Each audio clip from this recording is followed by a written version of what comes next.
হযরত ইব্রাহিম নবী বসে আছেন, খানা খাবেন, মেহমানদেরকে নিয়ে মেহমানের জন্য বসা। মেহমান পাইলে খানা খাবো, মেহমান না পাইলে খানা খাবো। ইব্রাহিম নবী বসে আছেন, মেহমান কই? মেহমানের জন্য বসে আছেন, মেহমানের তালাশ। একজন আগন্তুক আল্লাহর বান্দাকে পেয়ে গেলেন,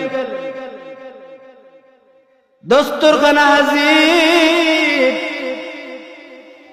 দস্তরখানা বিছাইয়া খানা প্লেট সামনে দস্তরখানার উপরে রাইখা ইব্রাহিম নবী আগন্তুক আল্লাহর বান্দাকে বলতেছেন, বিসমিল্লাহি পড়ো, আমি আমার মালিক আল্লাহর নামে আরম্ভ করতেছি। আগন্তুক আল্লাহর গোলাম ডাক দিয়া কয়, আবার কোন মালিক?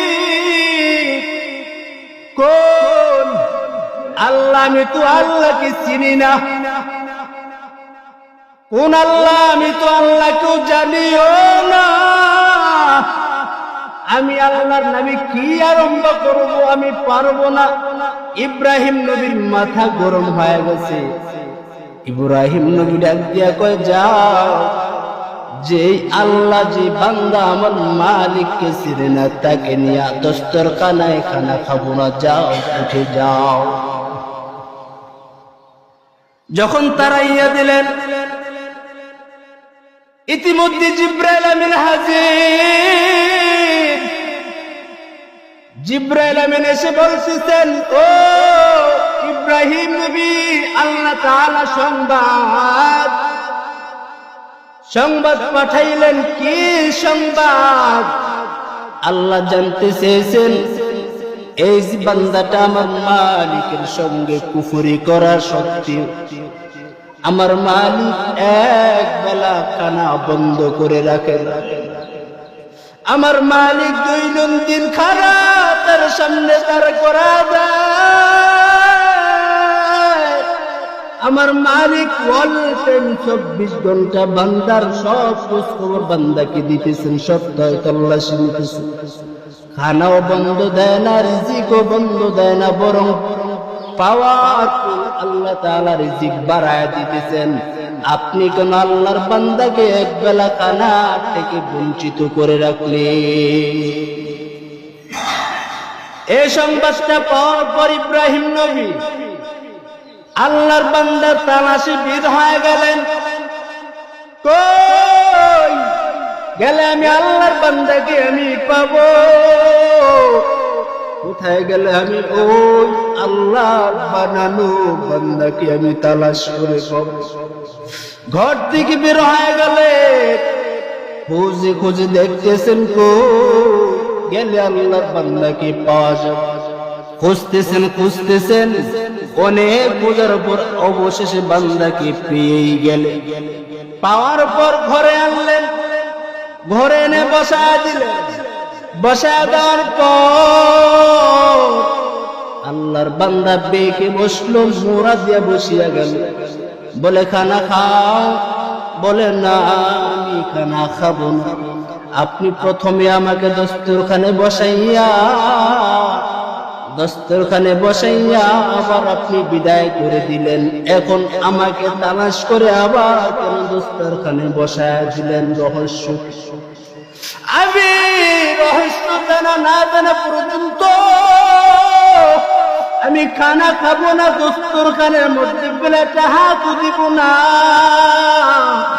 আমাকে বলেন, না জানা পর্যন্ত দস্তরখানার প্লেটে আমি হাত দিব। ইব্রাহিম নবী ডাক দিয়া কয়, আমি তোমাকে বিদায় দেওয়ার পর জিব্রাইল হাজির হয়ে গেছে।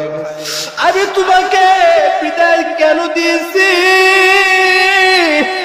তুমি আল্লাহর এত নাফরমানি করা সত্ত্বেও আল্লাহ তোমার রিজিক বন্ধ করে দেয় নাই। আমি একবেলা তোমার উপরে কেন নাখুশ হইলাম? এটা আমার মালিক পছন্দ করেন, এটা আমার দয়ার আল্লাহ আমার মালিকের কাছে অপছন্দ হয়ে গেছে। আগুন তো আল্লাহর বান্দা বলে কোন মালিক? ইব্রাহিম নবী বলে তোমাকে যিনি বানানেওয়ালা তিনি মালিক। বলে আসলেই নাকি? ওই মালিক দয়ার আল্লাহ নাকি? ইব্রাহিম নবী ডাক দিয়া কয় হ্যাঁ, ওই মালিকের মতন জগতে দ্বিতীয় মালিক খুঁজা পাওয়া। আগুন তো আল্লাহর বান্দা বলে আমি এত না কুরবানি করে আল্লাহ তাআলা আমার উপরে বেজার হয় না, আমার উপরে নারাজ হয় না, অসন্তুষ্ট হয় না, বরং দয়ার হাত তুই লাগিস, বরং দয়া চতুর্দিক আমার মালিক বিছায়। আয় গোলাম চলতেছ আমি মালিককে ভুইলা, কোন পথ দৌড়াইতেছ, এমন কোন দ্বিতীয় মালিককে খুঁজে পাইছো যে মালিক আমি তো তোকে বানানে ওয়ালা, এমন আর কি দ্বিতীয় কাউকে তুই খুঁজে পাইছো? আল্লাহ বান্দাকে তাকিদ দিয়া দিয়া বলতেছেন রে গোলাম আসো আমার দরবারে আয়। বান্দা তুই হাজারো অন্যায় করেছো, আমি মালিক তওবা করার খেয়ালে যদি মসজিদে বসে যদি তওবা করার মতন করতে পারো, আমি তো রব্বুল আলামিন তোর জিন্দেগীর সমস্ত গুনাহগুলো ক্ষমা করে দিব। আতিনা ফি দার দুনিয়া না হাসান, আতিনা ফি দার উকুবানা হাসান, ইয়া গিয়াসাল মুস্তাগীসিনা হাদিনা ইফতিখার বিল উলুমি ওয়াল গিনা। হর কে বাশুদ আমাল সাল্লু মুদাম, হর কে বাশুদ আমাল সাল্লু মুদাম। আগন্তুক আল্লাহর বান্দা বলতেছেন আল্লাহর বন্ধুকে খলিলুল্লাহকে, ও আল্লাহর বন্ধু ইব্রাহিম আমার মালিক কেমন? উনি কি দয়ার সাগর নাকি? ইব্রাহিম বলে হ্যাঁ, জগতে মানুষ যত অন্যায় অনাচার পাপাচার লিপ্ত হয়, বান্দাগুলো যখন মাথাটা নত ফলাইয়া দেয়, আমার মালিক তার গুনাহগুলো ক্ষমা করে।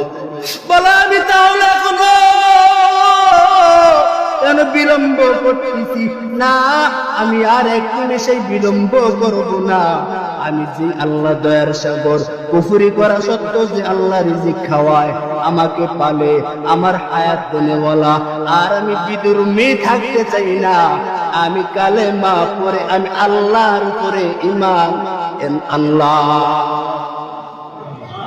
আর দেরি করেন,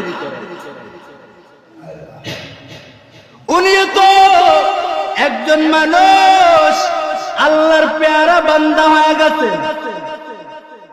আর উনি আর দুইটা হাতও ছিল, তিনটা না দুইটা হাত, আমারও দুইটা পাও, ওনারও দুইটা পাও ছিল রে বাবা, ওনারও চক্ষু ছিল, সব ছিল, আমাদেরও তো আছে রে বাবা। ওনাদের একটা খেয়াল ছিল, গুনাহ হয়ে গেলে দিলের মধ্যে একটা বাড়ি খাইতো, আর আমাদের এইটা হয় না, কারণ শয়তানকে আমরা আপন বানাইয়া নিয়েছি, শয়তানকে আমরা বন্ধু বানায় নিয়েছি। এই জন্য আমাদের দিলটা বড় শক্ত হয়ে গেছে। এই জন্য বাবা দুনিয়াতে যে মালিক বানায় পাঠায় দিলেন, ওই রবের ইবাদত করবেন না, তোমার কোন রবের ইবাদত করবে? হে খোদা দয়াময় রব্বুল আলামিন, জীবনে মরণে ভয় কি হবে সেই দিন, কি হবে সেই দিন। হে খোদা দয়াময় রব্বুল আলামিন,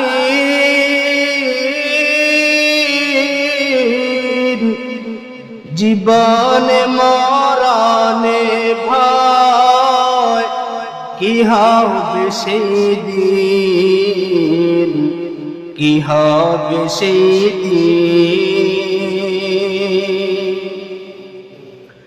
ধরাতে আসিয়া আজি বড়ই অসহায়,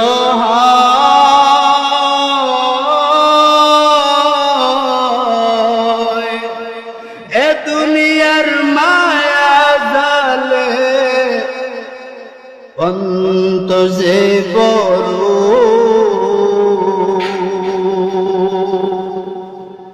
এ দুনিয়ার মায়া জালে ধরাতে আসিয়া আজি করুণ অসহায়,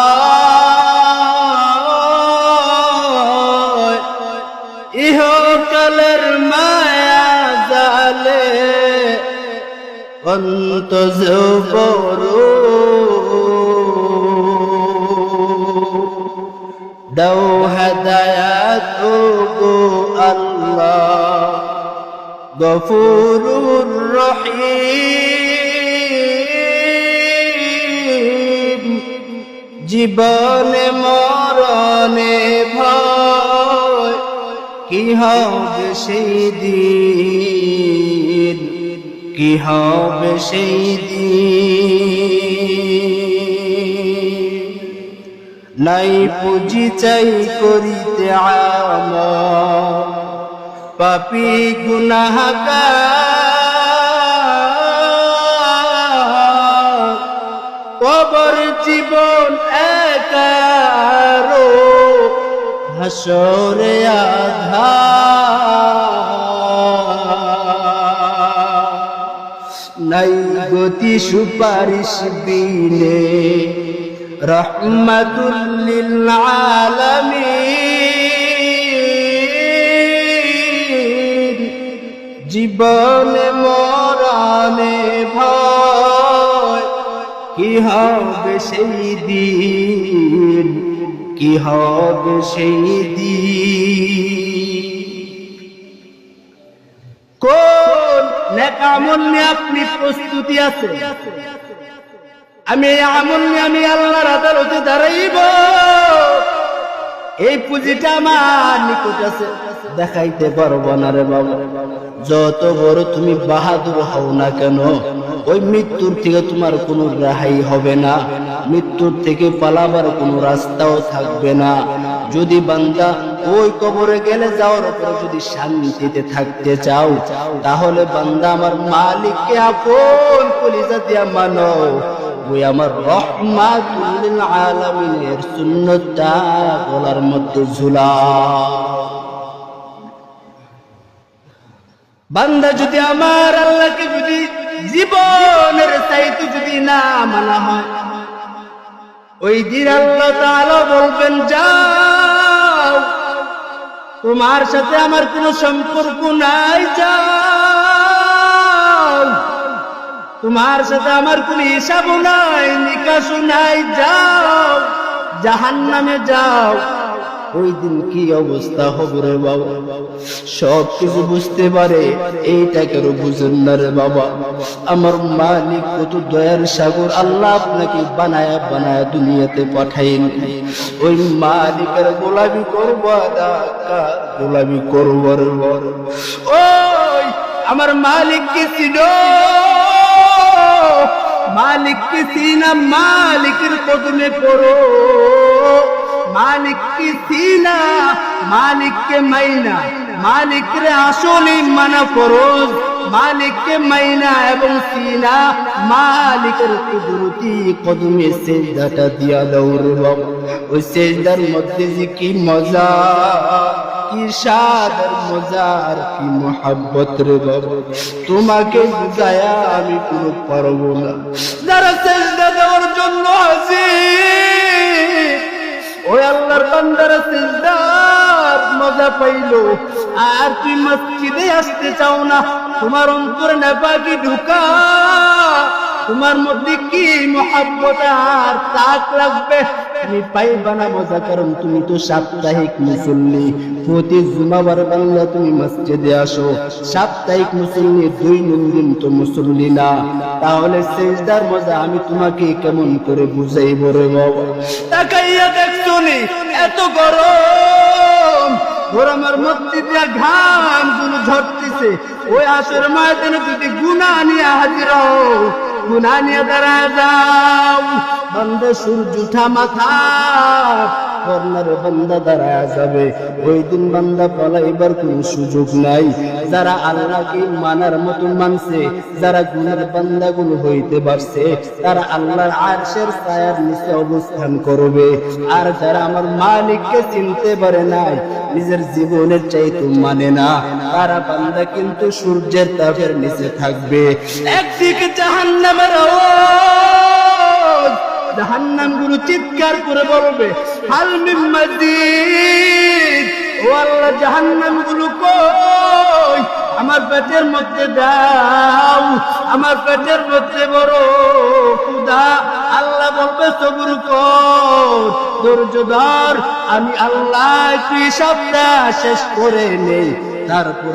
তারপরে বেনামাজি যারা আমার গুণের বান্দা নাম, তাদেরকে তোর মধ্যে দিব, তার মতন তুই ইচ্ছা মতন কি চাইস। আল্লাহ বলে রে বাবা বান্দা, সব কিছু বুঝতে পারো, এইটা কেন বুঝো না? এই যে আপনার ক্ষেতে যখন ধানগুলো পাইকা যায়, মাথার মধ্যে কইরা যখন বাড়ির উঠানের আঙ্গিনায় আনেন, আনার পর ধানগুলো বান্দা আপনি ঝাইরা, আর সেটাগুলো যখন ধানগুলো ঝাড়ার পর সেটাগুলো যেমন উড়াইয়া অন্যদিকে চলে যায়, অপরদিকে ধানগুলো ওরার মধ্যে পড়ে আর সেটাগুলো বাহিরে বাতাসের সঙ্গে ঘুরিয়া যায় রে বাবা। আল্লাহ বলে ঠিক আমি মালিকও ঠিক এইরূপ ব্যবহার করব। কেমন আমার মালিক ব্যবহার করবেন? আল্লাহ তাআলা বলতেছেন রে গোলাম, আমি আল্লাহ তাআলা যে বান্দাগুলো আমার আসল বান্দা, আমি আল্লাহ আমার বান্দাদেরকে কবর থেকে উঠানোর পর একটা ঝাড়া দিব। কি দিবেন? একটা ঝাড়া দিবেন। ঝাড়া দেওয়ার পর যারা নামাজ ওয়ালা গুণের বান্দা, যাদের কবরের মধ্যে বান্দা নূর চমকাতে থাকবে, যাদের মধ্যে নামাজের নূর পাবেন, জিকিরের নূর পাবে, তারা কিন্তু গুণের বান্দা। ওই গুণের বান্দা ব্যতীত সব বান্দাগুলো উড়াইয়া জাহান্নামের দিকে নিবে।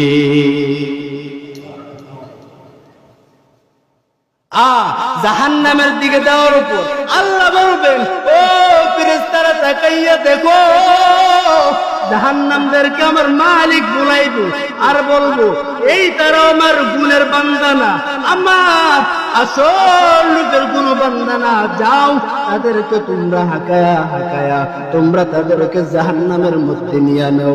ও বান্দা, আমার মালিক যে দয়ার আদর করিয়া বানাইলেন, তাহলে কেন বান্দাদেরকে জাহান্নামের মধ্যে দিবেন? আমার মালিকের কি দয়া কি কম মনে করছেন? আজকে যে আপনি নাফরমানি করতেছেন, জমিনে বলতেছে রে আল্লাহ আমার আর সহ্য হয় না, আসমান বলতেছেন ও মালিক এই যে আপনার বান্দারা নাফরমান করতেছে, আপনার অবাধ্যতা হয়া আপনার নাফরমানির মধ্যে লিপ্ত হয়ে গেছেন, ও আল্লাহ জমিনটা ভেঙে চুরমার করে দেই, সব কিছু ফুটে দেই। আল্লাহ বলে না, সাবধান, সবর করো, একদিন ওর সাধন মিটাইব। জমিন পাল্লা বলে সাবধান সাবধান, একদিন তোমার মধ্যে আসবে, তোমার সাথ মিটায় দিও রে বাবা। আজকে এত নাফরমানি চলতেছে বাংলা জমিনে রে বাবা, এত নাফরমানি হওয়া সত্ত্বেও মালিক যে আসমান থেকে আগুনের গোলা পাঠায় না, তাও শুকরিয়া করার দরকার। এত নাফরমান চলতেছে, বান্দাগুলো এত গুনাহের মাত্রা বাড়াইয়া দিয়েছেন, এই জন্য আযাবের মাত্রা বাড়াইয়া দিয়েছেন আল্লাহ তাআলা। আর আমার মালিকের কাছে সহ্য হয় না। বান্দাগুলো মালিকের কাছে যখন বলে, আল্লাহ তাআলা তখন বান্দাদের আবদার গুলো পূরণ করে। আপনারা আপনার করছেন আল্লাহ, ও ঘর মালিক, আল্লাহ জমিনের মধ্যে এত গরম, ও আল্লাহ আপনি বৃষ্টি দাও। আল্লাহ তাআলা বৃষ্টি দিয়ে আপনাদের মনের আশাগুলো পূরণ করে দিয়েছেন আমার আল্লাহ। ওই আল্লাহকে যিনি যে বান্দা চেনে না তাদের মতন বড় আকল, বান্দা বেআকল, তাদের মতন বড় নাফরমান, তাদের মতন বড় দুশ্চরিত্রওয়ালা লম্পট বাংলাদেশে কেউ নাই। কারণ যে আল্লাহ গরম দিচ্ছেন ওই আল্লাহর কাছে মুনাজাত আপনি কান্না করে বলছেন, ও মালিক একটু রহমতের দৃষ্টি জমিনের মধ্যে দাও। আল্লাহ আপনার দোয়াগুলো কবুল করছেন রে বাবা। আর আপনি শুধু করতেছেন না বুরমানি। এই গজব শুধু শেষ না, আরো সামনের পথগুলো তাকায় দেখেন, আরো মহাবিপদ, বড় বড় গজব, বড় বড় গজব বাংলার জমিনে আসতেছে। কারণ তাকাইয়া কি দেখছেননি? বড় বড় আল্লাহ ওয়ালারা বিদায়, দুনিয়ার থেকে বিদায়, মানে ইলম উঠে যায়। ইলম উঠে গেলে বান্দা কিয়ামত কায়েম হয়ে যাবে। তাকাইয়া দেখেন না, দেলওয়ার হোসেন সাইদি বান্দা দুনিয়ার জমিনে নাই, নূর হোসেন কাসিমি নাই, আহমদ শফি নাই, জুনায়েদ বাবু নগরী নাই, ইনারা দুনিয়া থেকে বিদায়। এখন কিছু আমাদের কিছু রাহাবার আছে যাদের ছায়ার তলে আমরা থাকি, ওনাদেরকে এত নির্যাতন, এত কষ্ট দেওয়া হয়। আলহামদুলিল্লাহ গতকালকে দেখলাম সোশ্যাল মিডিয়ার মাধ্যমে আমাদের প্রিয় রাহবার, বড় বড় শাইখুল বান্দা, আল্লাহর বান্দারা, শাইখুল ইসলাম বান্দা, বড় বড় শাইখ যারা জেলখানায় ছিল, ওনারা দুনিয়ার বান্দা, কত সিংহাসনে ইচ্ছা করলে বসা যায়, বসতে পারে, কিন্তু না, ওনারা দুনিয়ার কিছু চায় না।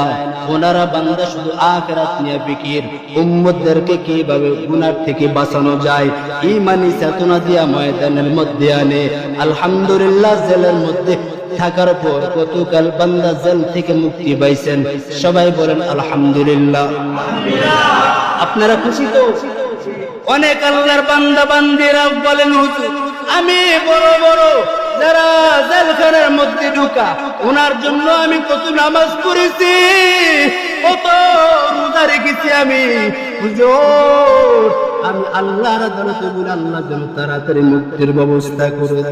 আপনাদের চোখের পানি আর দোয়া আল্লাহ তাআলা সাহেবদেরকে মুক্তির ব্যবস্থা করে দিয়েছে।